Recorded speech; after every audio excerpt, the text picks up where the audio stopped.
このスケプティックによると、彼らはフィクションと現実の間に線を引きながらプロジェクトを生み出し始めたことは初めてではありません。そして、彼らは2人のスターの間に本物が起きていることを疑っています。6ヶ月前にクイーン・オブ・ティアスが終わったことにより、ファンはこの2人が恋愛しているという考えを放棄する時間が来たと考えられていると言われています。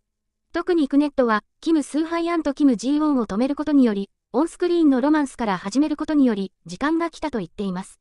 しかし、パッショナルなカップルファンはまだ諦める準備ができていません。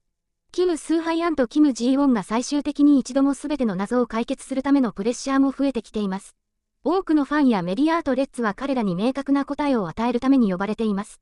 特にジャカータファンミーティングのような事件の後に、ある人は、彼らがデートをしていない場合は、彼らの最高の興味であることを否定することです。彼らが公開されることを避けるために、もっと悪い状況を避けるために。もし彼らが静かに続けるとしたら、それはもしかしたら、もっと多くの疑問、誤解、そしてもっと不安定なファンの互い動につながるかもしれません。しかし今のところ、キム・スーハイオンとキム・ジュワンのコンテンツはみんなの安倍足を続けるようになっているようだ。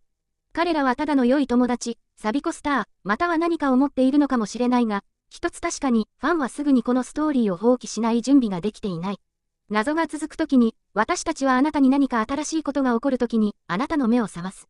私たちがこの楽しみなディスカッションを終わりにするとき、私たちはあなたの愛とサポートを続けるための一瞬を取り戻してほしいです。キム・スーハイアンとキム・ジーワン。彼らは単純に近い友人であるかもしれませんが、彼らの不可欠な科学技術は私たちに数多くの思い出の瞬間を与えました。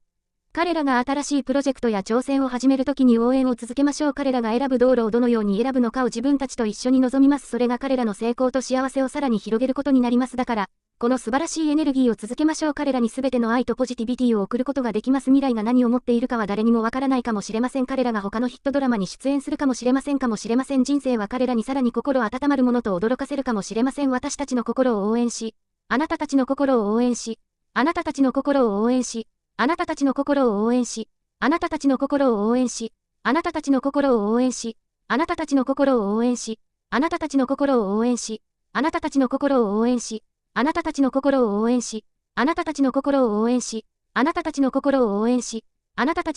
応援し、あなたたちの心を応援し、あなたたちの心を応援し、あなたたちの心を応援し、あなたたちの心を応援し、あなたたち。